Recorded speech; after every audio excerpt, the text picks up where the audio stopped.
हो चुके हैं, मैं उनका हृदय से स्वागत करता हूं। श्री अरविंद के महाप्रयाण दिवस 5 सितंबर से 5 दिसंबर से 9 दिसंबर तक चलने वाली ये जो वार्तामाला क्रम है, सावित्री के आलोक में मानव अभीप्सा और भागवत कृपा, मैं इसके दूसरे दिवस पर आप सभी श्रोताओं का हृदय से स्वागत करता हूं।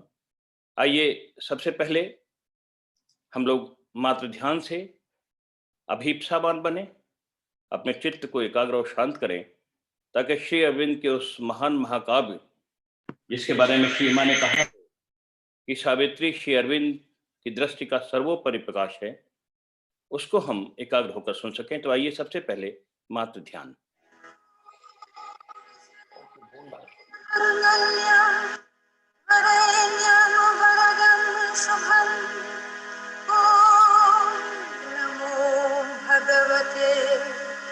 भगवते श्री अरविंदाय। ओम नमो भगवते श्री अरविंदाय। भगवते श्री अरविंदाय। ओम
श्री अरविंदः शरणम मम।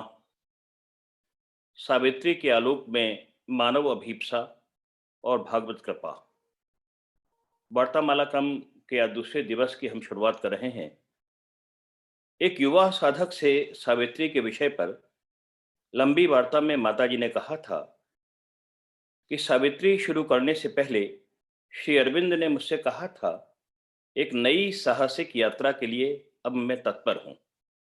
मैं अनंत सागर के दिशाहीन प्रसार में अपनी पतवार विहीन नाव लेकर चल पड़ा हूं। श्री मां ने उस साधक से यह भी कहा कि सारे विश्व को उन्होंने एक ही पुस्तक में भर कर रख दिया है। यह एक नूतन ज्ञान है, ध्यान है और अनंत असीम की एक यात्रा है। सावित्री का प्रत्येक पद एक मंत्र है। ये मां कह रही हैं कि सावित्री का प्रत्येक पद एक मंत्र है, जो चेतना की उस स्थिति तक पहुंचा देता है जहां मानवीय बोध की गति नहीं रहती। इसमें हर चीज समाहित है, आध्यात्म, गुह्य विद्या, दर्शन, विकास कथा, इतिहास, सृष्टि और प्रकृति की दैवी शक्तियों, ये सभी सावित्री साधना पथ है, तपस्या है, साधना है। माँ कहती हैं कि सावित्री वह सत्य है जिसको विभूतियों के साथ श्री अरविंद ने पृथ्वी पर उतारा है। उन्होंने समस्त लोक लोकांतरों को पार किया, कष्ट को स्वीकार किया, ताकि इस परम के साथ मिलन के आनंद में रूपांतरित किया जा सके। तो परम के साथ मिलन के आनंद में इस मानवता को रूपांतरित करने के प्रयास में, उस क्रम में श्री अरविंद ने सावित्री का लेखन किया। और हमने कल हमारे जो माननीय वक्ता हैं, उनसे बहुत सुंदर पहले दिन की जो परिचयात्मक वार्ता थी वो सुनी। हमारे बीच में कल जो श्रोता नहीं थे, मैं उनके लिए भी ये बताना चाहूँगा कि हमारे जो माननीय वक्ता हैं, जो 9 दिसंबर तक निरंतर हमें सावित्री महाकाव्य की प्रसादी बाँटेंगे, वो हैं डॉक्टर निरुपम रोहतगी। आप वर्तमान में एमएनआईटी जयपुर के मैकेनिकल इंजीनियरिंग विभाग में आचार्य के पद पर कार्य कर रहे हैं। उन्होंने अपने सभी शैक्षणिक उपाधियाँ बीटेक, एमटेक और पीएचडी आईआईटी दिल्ली से प्राप्त की है। उन्होंने वर्ष 1986 में भारतीय प्रशासनिक सेवा और भारतीय अभियांत्रिक सेवा प्राप्त कर 4 वर्षों तक भारतीय रेलवे में अपना सेवा भी दी। वर्ष 1992 में भारतीय रेल में 4 वर्ष कार्य करने के पश्चात उन्होंने वहां से त्यागपत्र देकर जयपुर में एमएनआईटी में लेक्चरर के पद पर कार्य आरंभ कर दिया। वे अपने विद्यार्थी जीवन से ही श्री अरविंद से जुड़े हुए हैं। वर्ष 1992 में जयपुर आने के पश्चात से ही वे श्री अरविंद सोसाइटी जयपुर शाखा से सदस्य और अध्यक्ष के रूप में जुड़े रहे, जहां वर्ष 2002 से वे सावित्री पर पाक्षिक व्याख्यान दे रहे हैं। वर्तमान में श्री अरविंद सोसाइटी राजस्थान के उपाध्यक्ष हैं। श्री अरविंद सोसाइटी हिंदी क्षेत्रीय समिति के आप कार्यकारी समिति के सदस्य भी रहे। इस वर्ष कोरोना 2020 के कारण ये वार्ताएं अब प्रति रविवार प्रातः 10 से 11 बजे गूगल मीट पर आयोजित की जा रही हैं। इसके साथ साथ वे सावित्री पर आधारित एक यूट्यूब चैनल, एक फेसबुक पेज और एक वेबसाइट का संचालन भी कर रहे हैं। अध्यात्म के साथ साथ देश हित और मानवीय जीवन से जुड़े हुए सभी विषयों में आपकी गहरी रुचि है। वे इंटीग्रल पर्सपेक्टिव नामक एक ब्लॉग पर भी अपने विचार व्यक्त कर रहे हैं। यहाँ हम श्री अरविंद सोसाइटी हिंदी क्षेत्र द्वारा 5 दिसंबर से 9 दिसंबर तक इस सावित्री वार्ता का आयोजन कर रहे हैं, परंतु जयपुर केंद्र द्वारा डॉक्टर रोहतगी जी के नेतृत्व में निरंतर हर रविवार को वार्तामाला क्रम चल रहा है, बहुत सुंदर। जो भी साधक सावित्री वार्ता नामक साप्ताहिक कार्यक्रम, जिसमें वे सावित्री पर पंक्तिशः व्याख्यान देते हैं, से जुड़ना चाहें, वे कार्यक्रम के पश्चात उनसे संपर्क कर सकते हैं। तो आइए अब हम सुनते हैं हमारे विद्वान वक्ता डॉक्टर रोहतगी जी को। डॉक्टर रोहतगी। धन्यवाद अनिल जी। हम लोग अपना ये सत्र आरंभ करते हैं।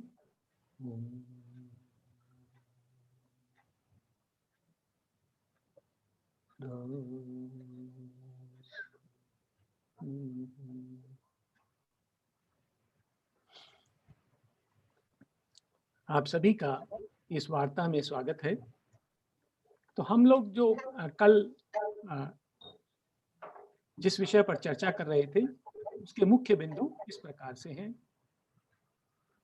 कि जो मनुष्य की जो समस्याएं हैं, मनुष्य जब उन्हें मन से उनका समाधान ढूंढने का प्रयास करता है तो वह उनका समाधान ढूंढ नहीं पाता है।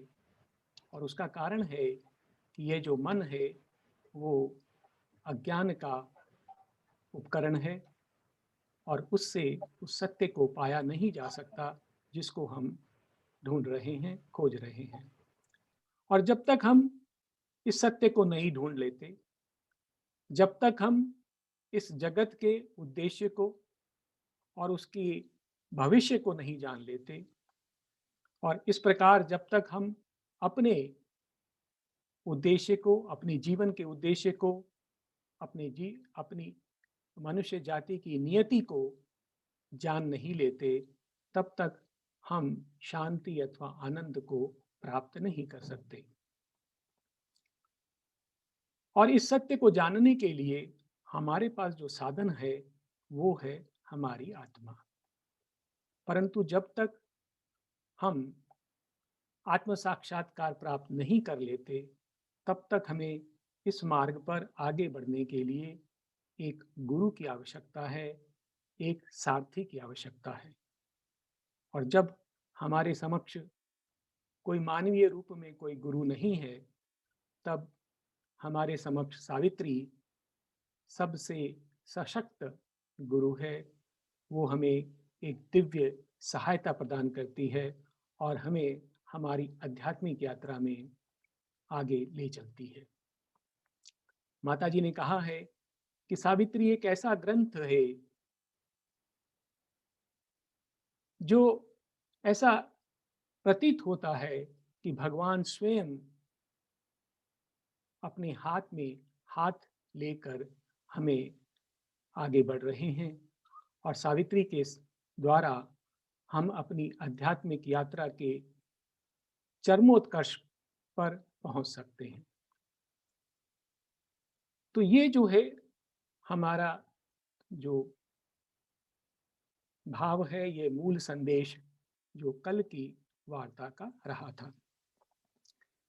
इसी बात को कुछ शब्दों में, सावित्री के शब्दों में मैं रखना चाहूँगा आपके समक्ष। मन के विषय में सावित्री में पंक्तियाँ आती हैं। If mind is all, renounce the hope of bliss. If mind is all, renounce the hope of truth. For mind can never touch the body of truth, and mind can never see the soul of God. अर्थात हम मन से इस मार्ग पर आगे नहीं बढ़ सकते।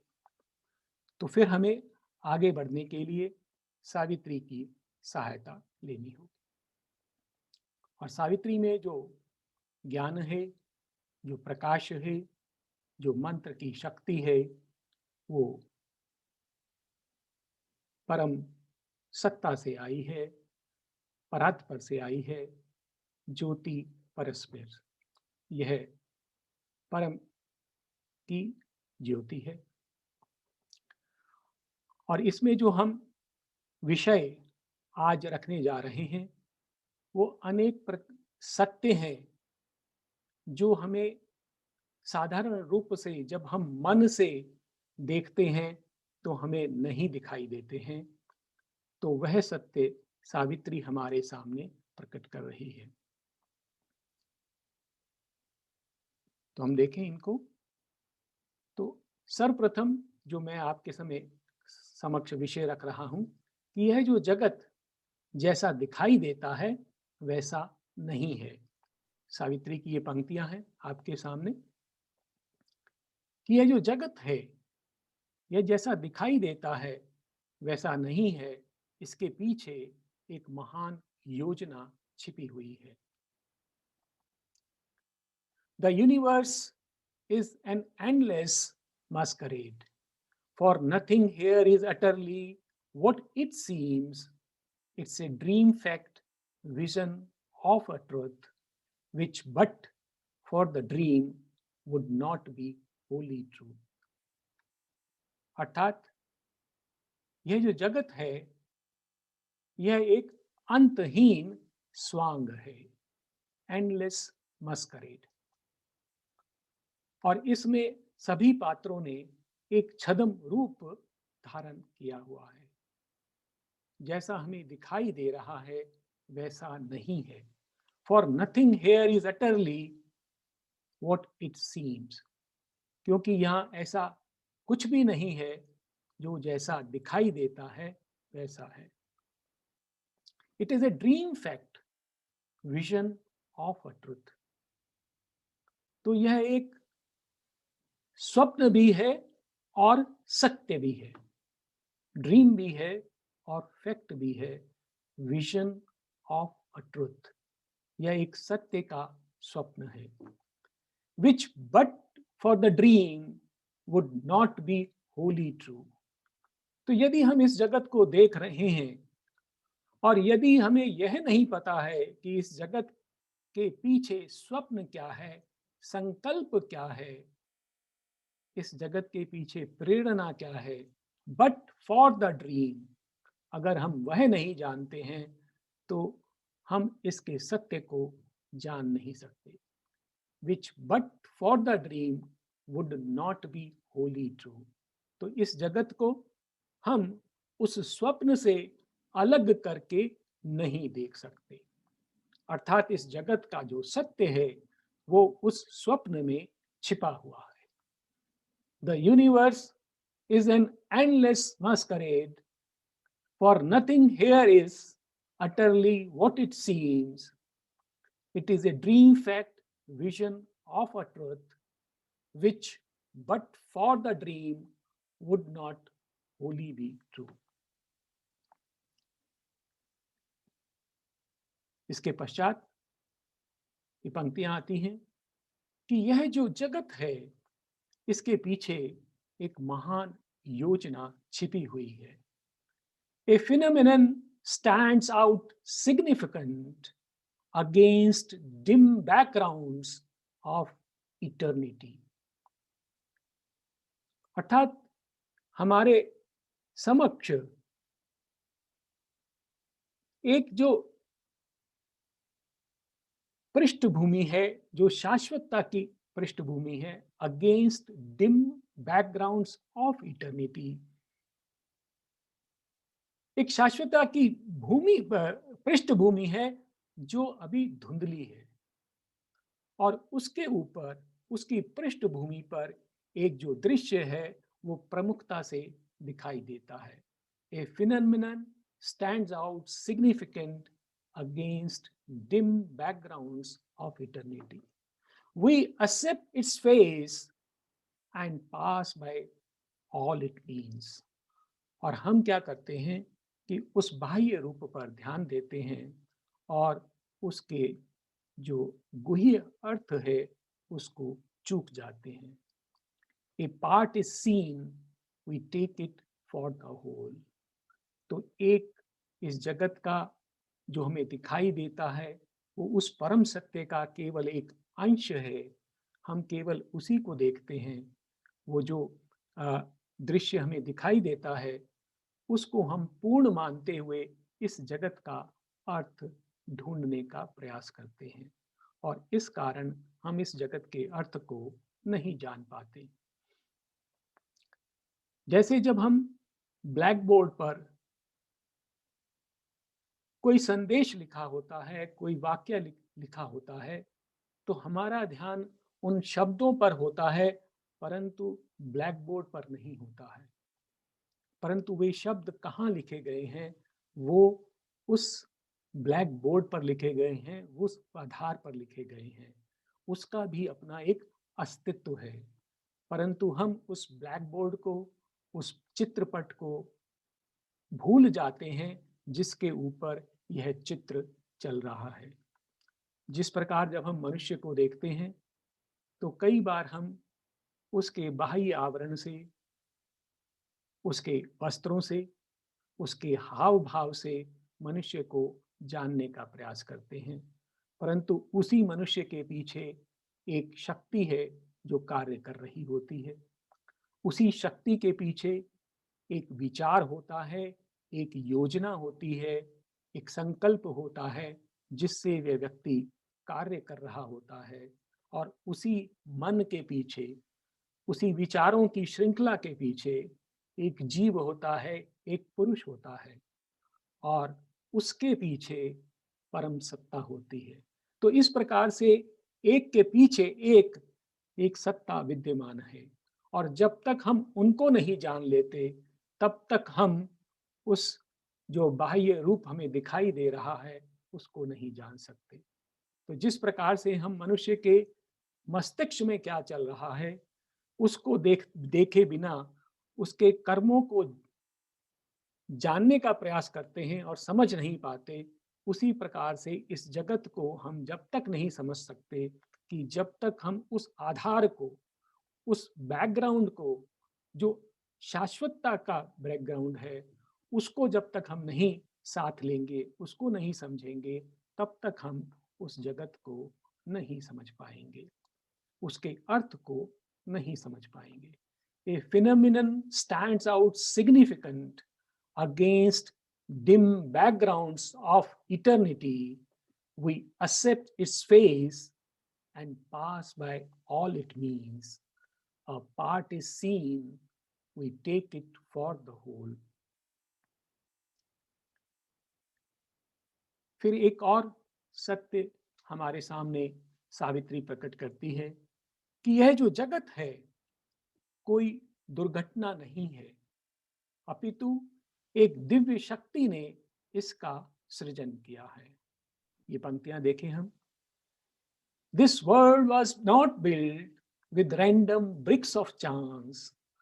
A blind God is not destiny's architect. A conscious power has drawn the plan of life. There is a meaning in each curve and line. अर्थात यह जो जगत है किसी दुर्घटनावश इसका सृजन नहीं हुआ है। एक अंधदेव, अंध शक्ति, उसने इस जगत की रचना नहीं की है, अपितु एक सचेतन शक्ति ने इस जगत की जो गति है, इस जगत की योजना है, उसका निर्माण किया है। इस जगत में जो भी घट रहा है उसका कोई ना कोई अर्थ है। मैं आपके सामने एक एरिक मेटाक्सिस करके एक व्यक्ति हैं जिन्होंने इस जगत के विषय में कुछ तथ्य हमारे सामने रखे हैं कि विज्ञान जो है इस जगत के बारे में क्या कहता है। ये जो वॉल स्ट्रीट जर्नल है उसमें से लिया गया है। 2014 में यह लेख प्रकट हुआ था। उसमें एरिक मैक्टेसिस कहते हैं कि इस जगत में जीवन की उत्पत्ति की अगर हम संभावना को जानने का प्रयास करें तो वह संभावना इस प्रकार से है कि यदि हम एक सिक्के को उछालें और उसमें लगातार एक ही हेड या टेल आता रहे और ऐसा अगर बिलियन इंटू 10 टाइम्स, अर्थात अगर इतनी बार लगातार हेड्स आए तो इतनी संभावना है इस जगत में प्राण की उत्पत्ति की। 10⁻19 टाइम्स, उसमें से लगातार जब इतनी बार अगर किसी कॉइन को फेंकने से अगर हेड आता है तो इसका अर्थ है इतनी संभावना है यहाँ पर अगर अचानक अपने आप जीवन प्रकट होना चाहे। इसी प्रकार वो कहते हैं कि ये जो तारे हमें दिखाई देते हैं इनके बीच में एक इलेक्ट्रोमैग्नेटिक फोर्स और जो स्ट्रॉन्ग न्यूक्लियर फोर्स है इसके बीच में एक सामंजस्य होता है और यदि वो million into billion into 10 times इतने फ्रैक्शन से भी बदल जाए तो तारा नहीं बन सकता। अर्थात वो कह रहे हैं the greatest miracle of all time without any close second, अर्थात ये सबसे बड़ा आश्चर्य है, इसके समीप और कोई दूसरा आश्चर्य नहीं है, वो यह जगत है। It is the miracle of all times, अर्थात यह जो जगत है यदि यह एक्सीडेंट है तो ये ऐसा मिरेकल है जो लगभग असंभव है। तो सावित्री क्या कह रही हैं कि a conscious power has built the world. फिर एक और सत्य हमारे समक्ष आता है। सावित्री कहती हैं कि यह संपूर्ण जगत इस प्रकार से है कि स्वयं वासुदेव यह जगत बन गए हैं और स्वयं भगवान ने ही अपने आप को इस जगत में प्रकट किया है। अर्थात इस जगत में ऐसा कोई जीव नहीं है, ऐसा कोई पदार्थ नहीं है, ऐसी कोई सत्ता नहीं है जिसमें भगवान स्वयं विद्यमान ना हो। ये पंक्तियां देखिए। All here where each thing seems its lonely self, are figures of the soul transcendent one. अर्थात इस जगत में ऐसी कोई भी सत्ता जो अपने आप में भिन्न दिखाई देती है, स्वतंत्र दिखाई देती है, all here where each thing seems its lonely self are figures of the soul transcendent one.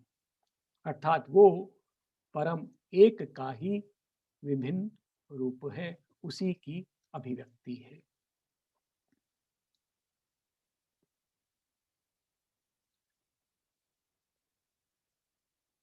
वो कहती है कि यह जो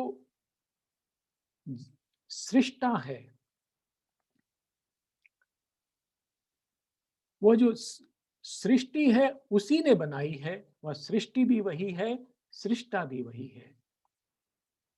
He is the maker and the word he made. अर्थात वही सृष्टा है और वही सृष्टि है। He is the vision and he is the seer. वही दृष्टा भी है और वह दृश्य भी वही है। He is himself the actor and the act. वही अभिनेता है और वही यह जो खेल चल रहा है वह भी वही है। He is himself the knower and the known. ज्ञाता भी वह स्वयं है और जो जाना जाता है, जो पदार्थ जाना जा रहा है वो भी वही है। He is himself the dreamer and the dream. स्वप्न दृष्टा भी वही है और स्वप्न भी वही है। अर्थात इनमें दोनों में कोई अंतर नहीं है। He has fashioned these countless persons of oneself. He has built a million figures of his power. He lives in all who live in his vast alone. Space is himself and time is only he. अर्थात काल भी वही है, देश भी वही है, आकाश भी वही है।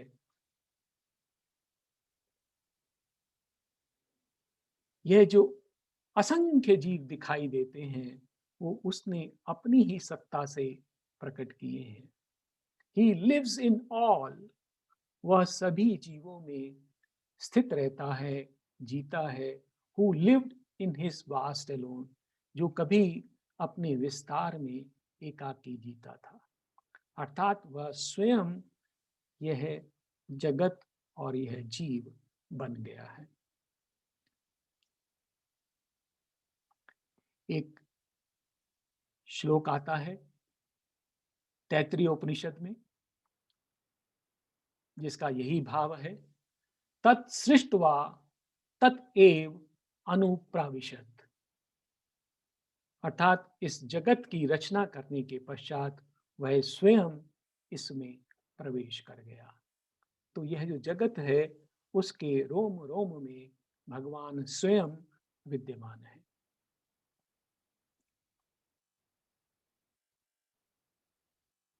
He sleeps in the atom and the burning star. He sleeps in man and God and beast and stone. अर्थात इस जगत में ऐसा कोई पदार्थ नहीं है, ऐसी कोई सत्ता नहीं है जिसमें वह स्वयं विद्यमान नहीं है।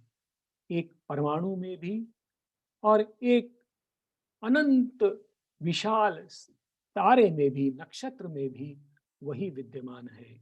वो मनुष्य में भी है, देव में भी है, पशु में भी है और वही किसी पत्थर में भी है।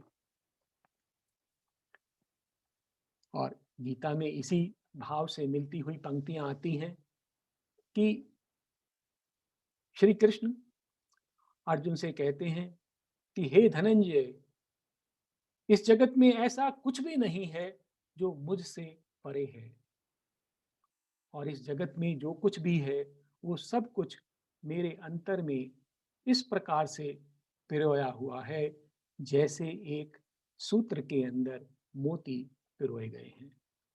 मत पर परतरम नान्यत किंचिद अस्ति धनंजय, मयि सर्वम इदम प्रोतम सूत्रे मणि गणा इव।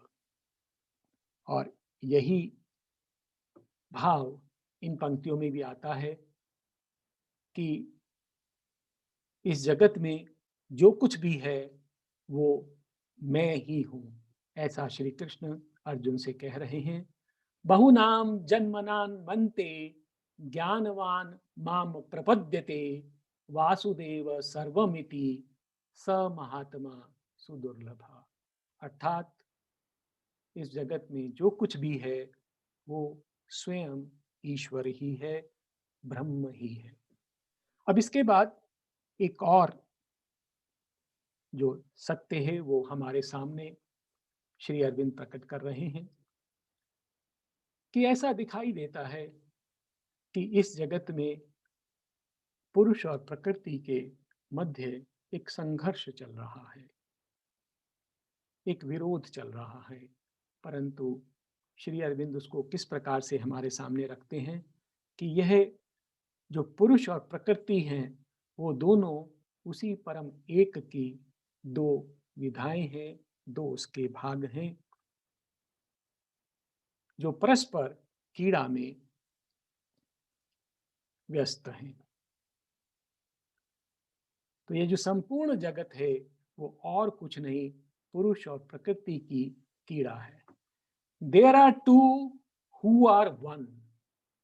तो जो पुरुष और प्रकृति जो अलग अलग दिखाई देते हैं वो एक ही है।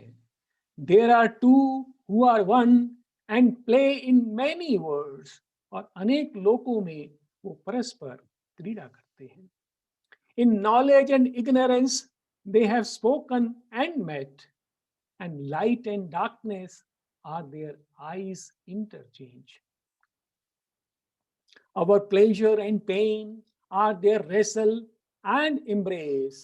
Our deeds, our hopes are intimate to their tale. They are married secretly in our thought and life. अर्थात इस जगत में प्रत्येक क्रिया में पुरुष और प्रकृति दोनों विद्यमान हैं और वो परस्पर एक लीला में युक्त हैं, एक क्रीड़ा में युक्त हैं।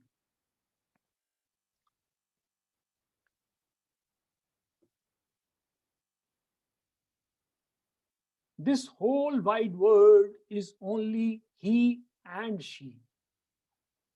ये संपूर्ण जगत पुरुष और प्रकृति ही है। This is the knot that ties together the stars. तो पुरुष और प्रकृति के बीच में जो संबंध है उसी के कारण से यह तारे जो हैं वो स्थिर रहते हैं। The two who are one are secret of all power. सभी शक्तियां उनका जो रहस्य है वे दो हैं। The two who are one are the might and right in things. वे दो जो एक हैं वे सभी तत्वों में निहित शक्ति और सत्य है। इसके पश्चात एक और सत्य श्री अरविंद हमारे सामने रख रहे हैं सावित्री के माध्यम से। जैसा कि पहले बताया कि यह जगत कोई आकस्मिक घटना नहीं है, इसे एक कॉन्शियस शक्ति ने, एक सचेतन शक्ति ने इसका निर्माण किया है, इसकी योजना बनाई है। परंतु वह योजना क्या है वो भी हमारे लिए जानना आवश्यक है। तो इस जगत के अंतर में एक दिव्य योजना छिपी हुई है, निहित है। वो योजना क्या है हम देखें। वो योजना है एको अहम बहुस्या। तो इस जगत को की रचना में भागवत उद्देश्य क्या है वो इन पंक्तियों में व्यक्त होता है कि मैं एक हूं और बहु हो जाऊं। तो हमने देखा कि इस जगत में मल्टीप्लिसिटी है, अनेकानेक जीव हैं, मनुष्य हैं, सत्ताएं हैं, परंतु ये जो बहुरूप हैं, भगवान चाहते हैं कि उन सभी रूपों में मैं भगवान हो जाऊं, अर्थात यह जगती जो है वो दिव्य हो जाए। और यही भाव अनेकों उपनिषद में भी आते हैं। छांदोग्य उपनिषद, शांडिल्य उपनिषद, तैत्तिरीय उपनिषद, इन तीनों में यही बात कही गई है, बहुश्याम प्रजा ये यति, मैं विभिन्न रूपों में प्रकट हो जाऊं। ये एक श्लोक है जो तैत्तिरीय उपनिषद में है। सो कामयत बहुश्याम प्रजा ये यति तत्सृष्ट्वा तदेवानु प्राविशत, अर्थात भगवान ने ये संकल्प किया कि मैं अपनी प्रजा के जन्म हेतु बहु रूप हो जाऊं। सो कामयत, वैसी कामना की, बहुश्याम प्रजा ये थी, मैं बहु रूप हो जाऊं, और फिर उसका निर्माण कर वह स्वयं उसमें प्रवेश हो गया। तद सृष्टवा तदेवानु प्राविशत। तो यह जो है इस जगत का मूल उद्देश्य है। और इसको हम थोड़ा सा और विस्तार से देख लें कि यह जो भागवत संकल्प है, एको अहम बहुश्याम, यही एक वो वाक्य है जिस पे यह संपूर्ण सृष्टि टिकी हुई है। अगर सृष्टि का आरंभ होता है तो इस एक वाक्य से होता है। यही वह संकल्प है जिसके कारण इस सृष्टि की उत्पत्ति हुई है।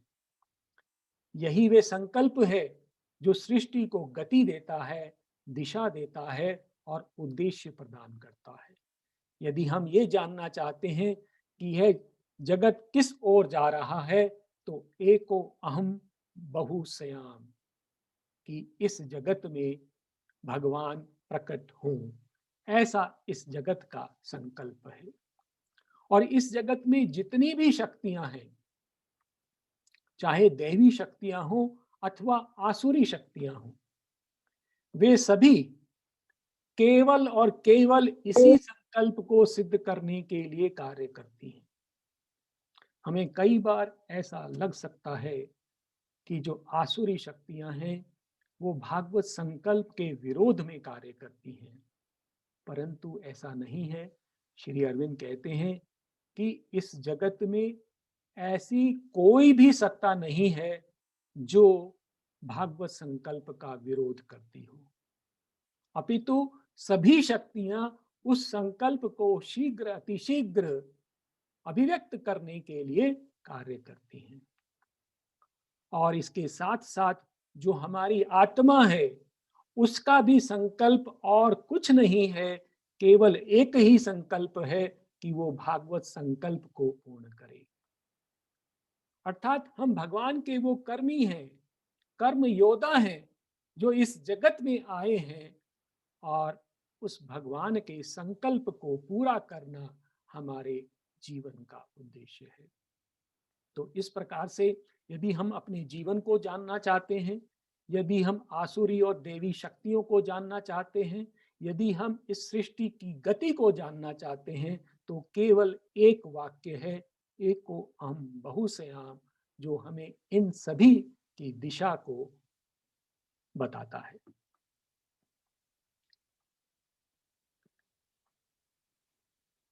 इनको और विस्तार से देखें कि मनुष्य के जीवन का क्या उद्देश्य है।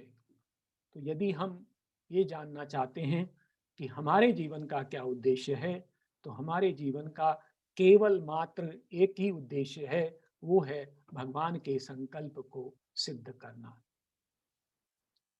और जगत में कार्यरत जितनी भी शक्तियां हैं वो मानव को उसके सच्चे उद्देश्य की ओर ले जाती हैं।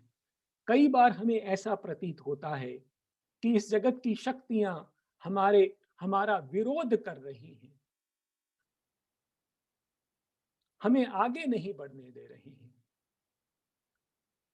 हमारे कार्य में, हमारे मार्ग में अवरोध पैदा कर रही हैं। परंतु यह हमारा अज्ञान है। हमारे दो प्रकार के संकल्प होते हैं, एक हमारे आत्मा का संकल्प होता है, एक हमारे सतही मन का संकल्प होता है, हमारे अहंकार का संकल्प होता है। और ये शक्तियां जो हैं वो हमारे आत्मा के संकल्प को सहारा देती हैं, उसको सिद्ध करती हैं, ना कि हमारे सतही मन के अथवा अहंकार के संकल्प को।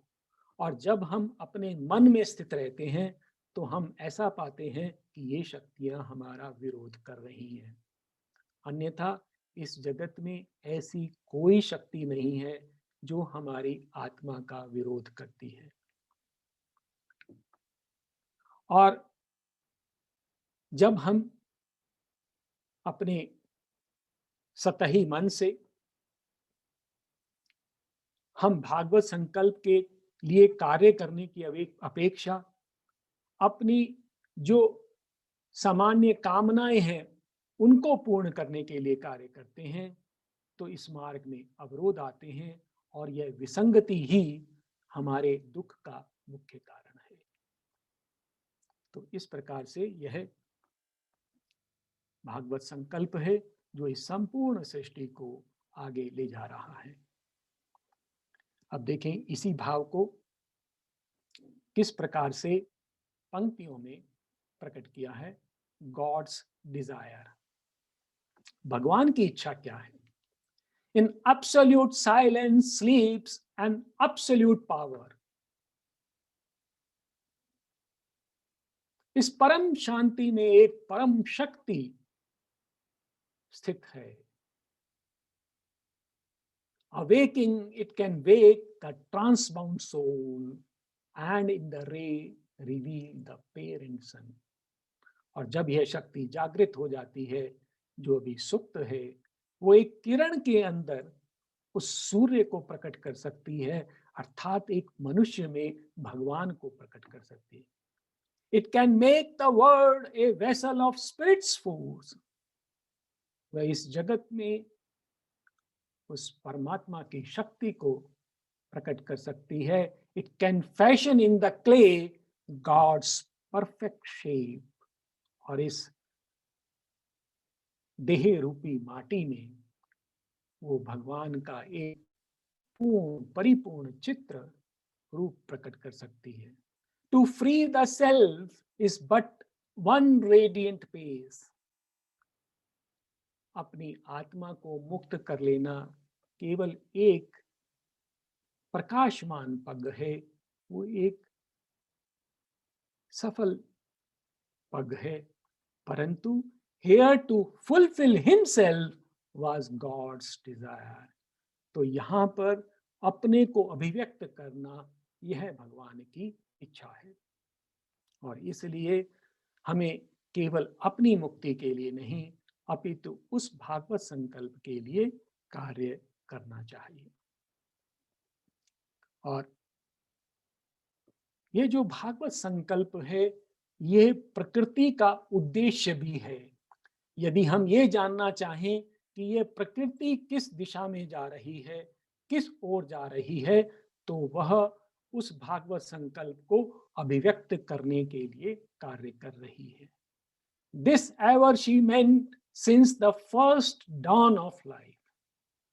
जब से इस धरा पर जीवन की पहली किरण प्रकट हुई, उत्पन्न हुई, तब से उस प्रकृति का यही उद्देश्य था।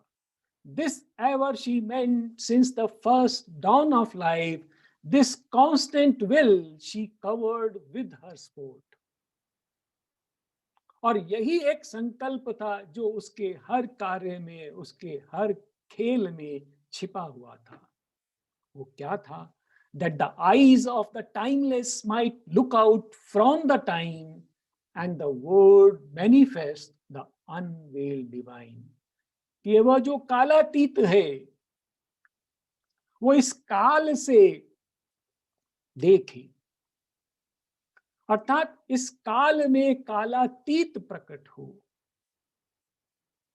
that the eyes of the timeless might look out from time and the word manifest the unveiled divine. कि ये जो जगत है उस भगवान को प्रकट करे, तो यही प्रकृति का उद्देश्य है, यही भागवत संकल्प है। फिर पंक्तियां आती हैं कि यह जो जगत है उसका आधार क्या है। तो भगवान ने इस जगत की जो रचना की है वो आनंद से की है, और वही आनंद इस जगत को धारण करता है। ये पंक्तियां देखें कि इस जगत की जो रचना हुई है वो भागवत आनंद को प्रकट करने के लिए हुई है। A mute delight regards times countless works. एक मूक आनंद इस काल के अनगिनत कार्यों पर अपनी दृष्टि रखता है। A mute delight regards time's countless works. To house God's joy in things space gave wide room. तो यह जो आकाश है उसने अपने को प्रस्तुत किया, किस लिए? टू हाउस गॉड्स जॉय, भगवान के आनंद को धारण करने के लिए उसने अपने को प्रस्तुत किया, प्रकट किया। To house God's joy in self our souls were born. और हमारी आत्माएं भी इसीलिए उन्होंने जन्म लिया कि हम भगवान के आनंद को प्रकट कर सकें। अर्थात हमारे जीवन का उद्देश्य भी यहाँ पर स्पष्ट होता है। ये कुछ और पंक्तियां देखें कि ना केवल यह जो आनंद है इस जगत को जन्म देता है, अपितु यही आनंद इस जगत को धारण करता है, बनाए रखता है। A secret air of pure felicity, deep like a sapphire heaven, our spirits breathe. तो एक ऐसा आनंद है, पवित्र आनंद, जो हमारी आत्माएं उसका आस्वादन लेती हैं। A secret air of pure felicity, deep like a sapphire heaven, our spirits breathe, our hearts and bodies feel its obscure call. हमारा हृदय, हमारा देह इस परम आनंद की पुकार को सुनता रहता है। Our senses grope for it and touch and lose.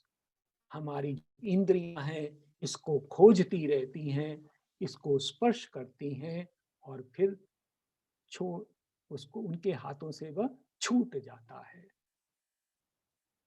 If this withdrew, the world would sink in the void. अगर यह आनंद पीछे हट जाए तो यह जगत समाप्त हो जाएगा। If this were not, nothing could move or live. यदि यह आनंद नहीं होता तो इस जगत में कोई भी जीव, कोई भी सत्ता जी नहीं सकती थी। A hidden bliss is at the root of things. यह जो दिव्य आनंद है, जो अदृश्य है, वही इस जगत का आधार है। बहुत सुंदर पंक्तियां हैं, एक बार और पढ़ देता हूं। A secret air of pure felicity, deep like a sapphire heaven, our spirits breathe, our hearts and bodies feel its obscure call, our senses grope for it and touch and lose. If this withdrew, the word would sink in the void. If this were not, nothing could move or live. A hidden bliss is at the root of things.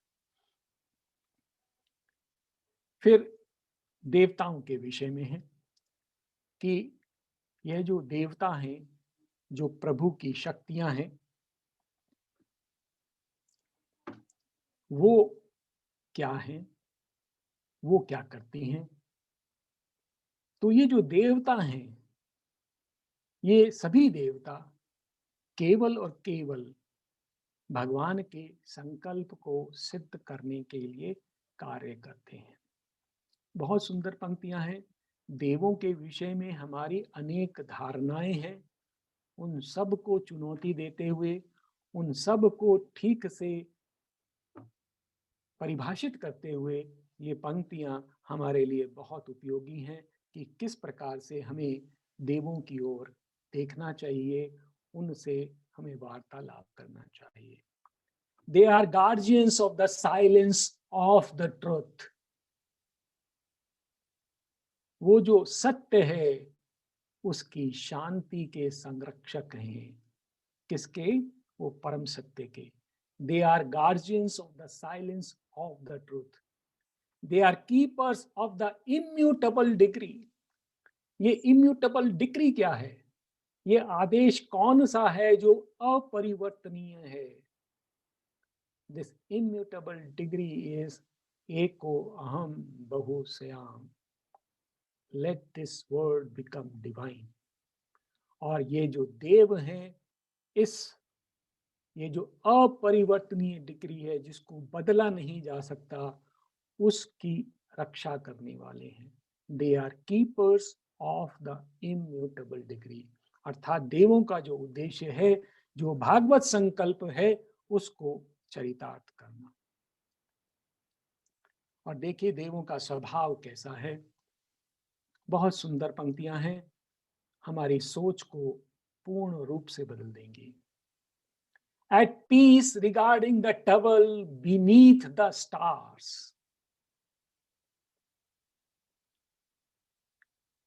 वो देव ऊपर स्थित हैं और जब वो तारों के नीचे इस जगत के संघर्ष को देखते हैं तो वो शांत रहते हैं। At peace regarding the troubles beneath the stars, deathless, वो अमर हैं। Watching the works of death and chance, वो मृत्यु और देव योग के कार्य को देख रहे हैं। Immobile, वो निश्चल हैं। Seeing the millennium pass, सहस्रों युग उनकी दृष्टि के सामने से बीतते जाते हैं। Untouched while the long map of fate unrolls, और जब नियति का चक्र चलता है तो उससे वह तटस्थ रहते हैं, अनछुए रहते हैं। They look on our struggle with impartial eyes.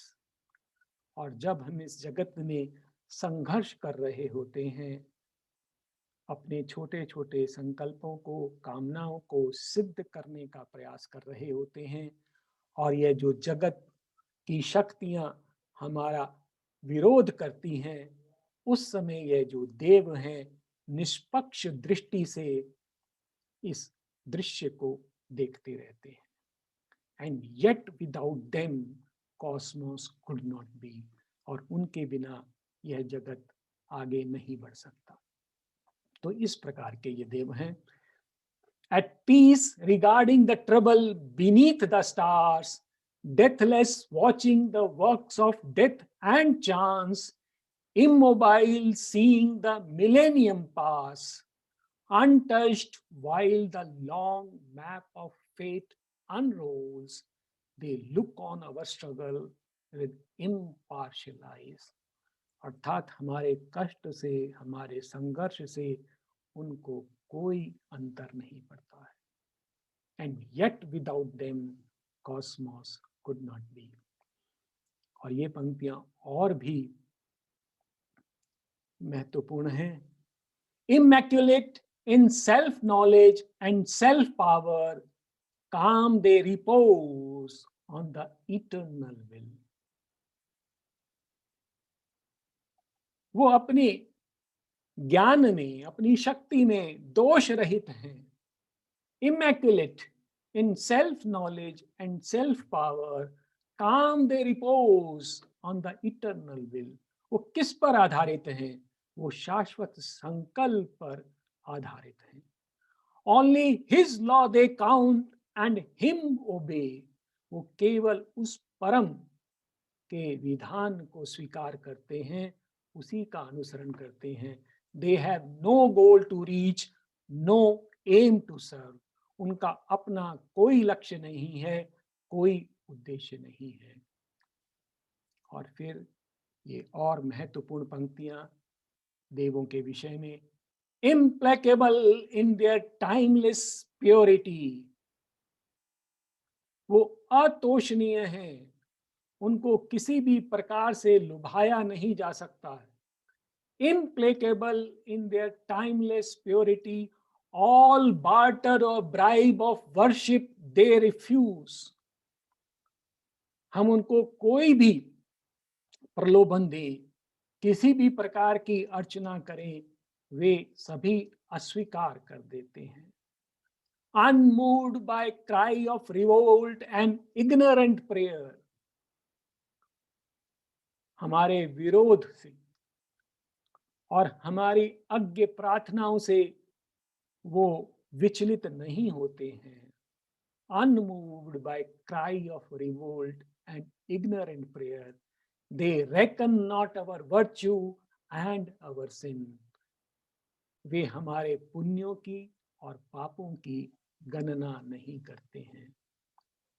अर्थात हमारी किसी भी प्रार्थना का, किसी भी प्रकार के प्रलोभन का, किसी भी पुकार का उनके उद्देश्य पर कोई असर नहीं पड़ता है। और ये बहुत सुंदर पंक्तियां हैं, थोड़ा सा हटकर हैं। इन पंक्तियों का हम संदर्भ देखें कि यद्यपि वो निष्पक्ष, निश्चल, आकाश में स्थित इस जगत के चक्र को देखते रहते हैं, परंतु वे आवश्यकता पड़ने पर हस्तक्षेप करते हैं। और किस प्रकार से हस्तक्षेप करते हैं, बहुत सुंदर पंक्तियां हैं। इन पंक्तियों का संदर्भ हम जान लेते हैं पहले, वो किस प्रकार का संदर्भ है। इन पंक्तियों का संदर्भ इस प्रकार से है कि सावित्री अपने पिता की इच्छा के अनुसार अपने लिए एक सुयोग्य वर खोजते हुए शाल देश की सीमा पर स्थित एक वन में प्रवेश करती हैं। वह वन बहुत सुंदर है, मनमोहक है। उसमें सावित्री मंत्रमुग्ध हैं और अपने रथ पर सवार होकर आगे बढ़ती जा रही हैं। और वह अपने सतही मन में स्थित हैं, अपने जो आत्म संकल्प से, अपनी आत्मा की जो आवश्यकता से वो अभी अनभिज्ञ हैं। और यह वह क्षण है जब सत्यवान एक और किसी दूर छोर पर दिखाई देते हैं। और ऐसा संभव था कि सावित्री का ध्यान सत्यवान पर नहीं जाता और वह उनका रथ आगे बढ़ जाता और वह आगे निकल जाती, परंतु देवों को यह स्वीकार नहीं था। क्यों? क्योंकि यही वो क्षण था जिससे इस धरा का जीवन बदलने वाला था। और इस प्रकार देवों ने, जो बिल्कुल सचेत थे उस क्षण के प्रति, उन्होंने समय रहते हस्तक्षेप किया और सब कुछ बदल गया। ये पंक्तियां देखिए कितनी सुंदर हैं कि किस प्रकार से जो देव हैं हमारे जीवन में आवश्यकता पड़ने पर जो हमारे आत्मा का संकल्प है उसकी ओर हमें मोड़ देते हैं। कई बार हम देखते होंगे कि हमारे जीवन में कई दुर्घटनाएं होती हैं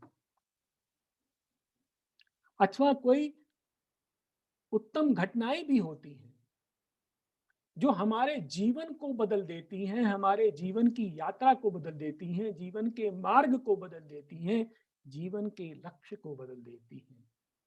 यदि हम पीछे मुड़ के देखें तो वो हमारे कारण नहीं होता है, वो कहीं कोई ऊपर से हस्तक्षेप होता है और हमारा जीवन बदल जाता है। यही इन पंक्तियों का भाव है। A look, a turn decides our ill poised faith. एक दृष्टि, एक मोड़ हमारा जीवन निश्चय करती है। A look, a turn decides our ill poised faith. So might she have passed by on chance ignorant roads, missing the call of heaven, losing life's aim. But the gods touched in time her conscious soul. ऐसा संभव था कि सावित्री चूक जाती और आगे बढ़ जाती, परंतु देव जो भागवत संकल्प को या चरितार्थ करने के लिए निरंतर सचेत रहते हैं, उन्होंने हस्तक्षेप किया। So might she have passed by on chance ignorant roads, missing the call of heaven, losing life's aim, but the God touched in time her conscious soul, her vision settled. और सावित्री की दृष्टि सत्यवान पर पड़ती है। Caught and all was changed. और जैसे ही वो सत्यवान को देखती हैं, उनका भाग्य बदल जाता है, इस धरा का भाग्य बदल जाता है और उसके द्वारा इस जगती का भाग्य बदल जाता है। तो समय हो गया है, मेरे पास और पंक्तियां भी हैं, परंतु हम मेरे अनुसार इसको यहाँ पर समाप्त करना चाहिए। मैं एक बार इन पंक्तियों को और पढ़ देता हूँ और उसके बाद आपसे इजाजत लूंगा। A look, a turn decides our ill poised feet. आप अपने जीवन को गौर से देखिए। ऐसी घटनाएं आपको मिलेंगी जब एक दृष्टि या एक निर्णय ने आपका जीवन बदल दिया होगा, और वो क्षण होते हैं जब देव हस्तक्षेप करते हैं। A look, a turn decides our ill poised fate, so might she have passed by on chance ignorant roads, missing the call of heaven, losing life's aim, but the God touched in time her conscious soul, her vision settled, thought and all was changed. तो मैं यहाँ पर समाप्त करूँगा और आगे के लिए अनिल जी से निवेदन करूँगा कि वो आगे का। बहुत बहुत धन्यवाद डॉक्टर निरुपम जी, बहुत सुंदर व्याख्या। और हम सब सावित्री महाकाव्य के सम्मोहन में दिन प्रतिदिन जैसे बीत रहे हैं, बंधते जा रहे हैं। मैं बहुत आभारी हूँ, बड़ा व्यवस्थित। और जैसा कि मैंने बताया कि इस वार्ता का प्रसारण फेसबुक में भी लाइव हो रहा है और इसको यूट्यूब में भी शेरविन सोसाइटी हिंदी जोन का जो चैनल है वहाँ आप देख सकेंगे। इसके साथ साथ मैं व्हाट्सएप पर आपको इस वार्ता के आगामी बिंदु क्या होंगे, चर्चा के आगामी बिंदु क्या होंगे, इसके लिए भी आपको संकेत बिंदु भेजे जा रहे हैं। डॉक्टर निरुपम जी क्योंकि स्वयं बहुत व्यवस्थित हैं, तो बहुत ऑर्गेनाइज्ड वे में, बहुत व्यवस्थित तरीके से वो चर्चा के बिंदु जिस पर वो अगले दिन चर्चा करते हैं, ताकि मानसिक रूप से हम तैयार हो सकें और अपनी ग्रहणशीलता बनी रहे, भेजते हैं। व्हाट्सएप पर सभी जितने ग्रुप बने हैं शेरविन सोसाइटी के, वहाँ वो प्रेषित किया जा रहा है। हमारे बीच में आज जो लगभग 55 हमारे सुधी श्रोता उपस्थित थे, उनमें हमारे बीच में रतलाम से श्री रीतम उपाध्याय जी उपस्थित हैं। आप शेरविन सोसाइटी हिंदी क्षेत्र द्वारा आध्यात्म के संवाद जो वार्तामाला क्रम चलाया जा रहा है, आप उसमें बहुत सुंदर वार्ता प्रस्तुत कर चुकी है। चतुर्थ पुष्प के रूप में श्री अरविंद के आलोक में काव्य और सौंदर्य। आप रतलाम से हैं, कला मर्मज्ञ, कला साधिका, मैं क्या कहूँ उनके संबंध में। और मैं उनके प्रति आभारी हूँ कि शेरविन सोसाइटी हिंदी क्षेत्र की जो बहुत सारी पुस्तकें छपी हैं, उनके जो आवरण पृष्ठ हैं वो उनकी कीर्ति की गाथा कह रहे हैं। वे लेखिका भी हैं और उसके साथ साथ में अरविंद आश्रम पौंडरी में और ओविल में वो रही। बहुत सारे कार्य उनकी जो बहुमुखी प्रतिभा है उन्होंने संभाले हैं। सबसे बड़ा वो साधिका हैं। तो मैं उनसे आग्रह करूंगा रितम दीदी से कि वे आज ये जो वार्ता हुई है हमारे बीच में डॉक्टर निरुपम जी ने बहुत सुंदर ये जो वार्ता प्रस्तुत की है, तो हम सब की ओर से उनके धन्यवाद कृतज्ञता व्यक्त करने की कृपा करें। आदरणीय रितम दीदी। नमस्कार। प्रतिबिंब को समय समय पर हम लोग देखें, इसके लिए ऐसे सत्र और ऐसे वक्ता जो इतना होमवर्क, मैं देख सकती हूँ कि कितना वो काम करते हैं इसके पीछे और कितना व्यवस्थित रूप से हम सबके सम्मुख इसको लेकर आते हैं। ये सचमुच में अपने आप में अद्भुत है और सीखने योग्य है। सचमुच में मैं बहुत बहुत आभारी हूँ उनकी कि इस तरह का सुंदर एक हम सब लोगों के सम्मुख उन्होंने अपना समय दे रहे हैं और इतना व्यवस्थित रूप से हम सभी के लिए सावित्री को इतना सहज रूप से हम सबके लिए उपलब्ध करवा रहे हैं। तो ये सचमुच में हमारी अपनी एक 5 दिन की एक जो यह यात्रा है सावित्री की ओर, ये बहुत सफल होगी और निश्चित रूप से हम सबके भीतर वो चेतना जगेगी कि हम और अधिक उस दर्पण में अपने आप प्रतिबिंब देखें और जो हमारा एक उज्जवल स्वरूप है उसकी ओर हमारी दृष्टि जाए। आप जब उपनिषद के उदाहरण देते हैं, वेदों से आप जब कहते हैं, तो सचमुच में लगता है कि उन सब का अपना एक सुंदर स्वरूप सावित्री में जो प्रकट हुआ है प्रभु के द्वारा, वो भी हमारे सामने खुलता है। तो आज मैं आपका बहुत बहुत आभार व्यक्त करती हूँ, कृतज्ञता मेरे हृदय में और ये पूरे हिंदी क्षेत्र की ओर से है। और साथ ही अनिल भाई और मनोज भाई के प्रति कृतज्ञता कि उन्होंने इतना सुंदर ये अवसर हम सबके लिए उपस्थित किया है। बहुत बहुत धन्यवाद सभी का। और सभी श्रोता जो इस समय में हैं और जो देख रहे हैं, सुन रहे हैं, उनसे ये निवेदन भी है, उनके प्रति धन्यवाद भी है कि इसको निरंतर पूरे ही 5 दिन देखें। और सचमुच में लग रहा है कि 5 दिन का समय तो छोटा समय है, ये वार्ता तो एक बहुत लंबे समय तक की जाना चाहिए। और साथ ही कि एक तरह का एक ये जो नकारात्मक एक समय बीच में गुजरा है, उसका एक सकारात्मक इतना सुंदर परिणाम कि अन्यथा तो हम रोहतगी जी को कभी बुलाते रतलाम और सुन पाते, लेकिन आज के समय में देखिए पूरा परिवार एक साथ पूरे भारत भर में और विश्व में भी हो सकते हैं कुछ और लोग हैं जो इससे जुड़े हैं और सब देख रहे हैं, सुन रहे हैं। बहुत बहुत धन्यवाद, बहुत कृतज्ञता, बहुत आभार सभी के प्रति। धन्यवाद रितम जी, धन्यवाद। दीदी दीदी जी, ये इसकी प्रेरणा में रतलाम केंद्र का बहुत बड़ा योगदान है। अच्छा। रतलाम में वर्ष 1990 से मैं अपने सब साथियों की सूचना के लिए बताता हूँ, रतलाम में 1990 में जब श्री अरविंद के पवित्र दिव्यांशों की स्थापना की गई, उसके पश्चात से प्रतिवर्ष 5 दिसंबर से 9 दिसंबर तक किसी न किसी श्री अरविंद या श्री माता जी के ग्रंथ को विषय को लेकर ये 5 दिवसीय सत्संग होता रहा है। और इस बार कोरोना का समय था, वहां तो स्थायी स्तर पर स्थानीय स्तर पर उसको कर ही रहे हैं, पर उससे मेरे भीतर ये बात बार बार आ रही थी कि why not we can organise one online session.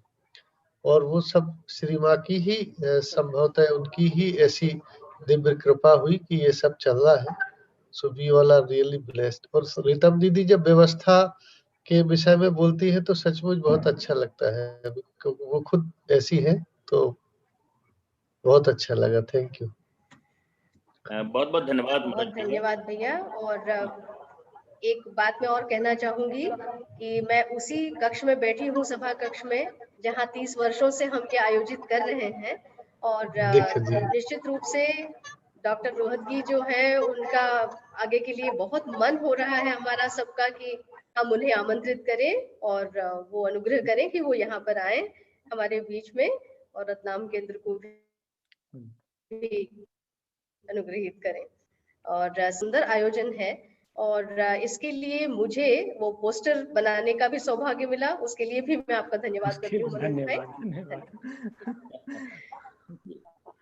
तो अभी बहुत सुंदर हमने आज ये त्रिवेणी देखी, पहले ज्ञान की गंगा को बहते देखा, और दीदी का रसपूर्ण बोलना, कला और सौंदर्य और ज्ञान तीनों का मिश्रण, ये त्रिवेणी अभी हम लोगों ने देखी। और मनोज भैया पता है त्रिवेणी को बहाने का। अभी हम आने वाले 9 दिसंबर तक निरंतर हम इस गंगा में स्नान करते रहेंगे। आइए हम कार्यक्रम के अंत में पुनः मातृ ध्यान करते हैं। मातृ ध्यान। ॐ नमो भगवते श्री अरविन्दाय भगवते श्री अरविन्दाय। ॐ नमो भगवते श्री अरविन्दाय श्री अरविन्दाय। ॐ नमो भगवते श्री अरविन्दाय।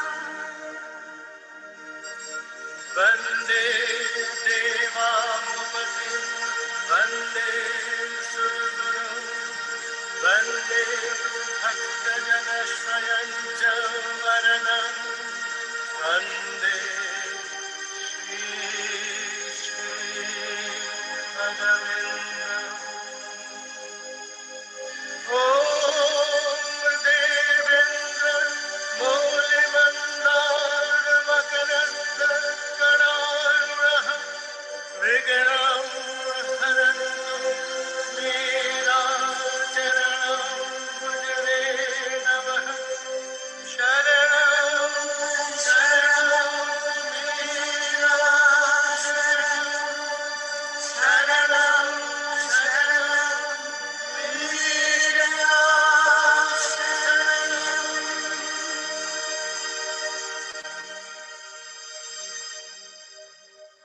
ॐ नमो प्रणवारधाय ॐ नमो शुद्धज्ञानैकमूर्तये ॐ नमो निर्मलाय प्रशान्ताय श्री अरविन्दाय नमः। श्री अरविन्दाय नमः। श्री अरविन्दाय नमः।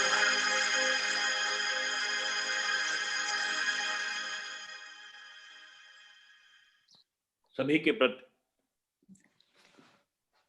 पुनः हार्दिक आभार। श्री अरविंद और माँ के चरणों में नमन के साथ में कल पुनः हम मिलते हैं। सादर धन्यवाद। सभी को नमस्कार, धन्यवाद।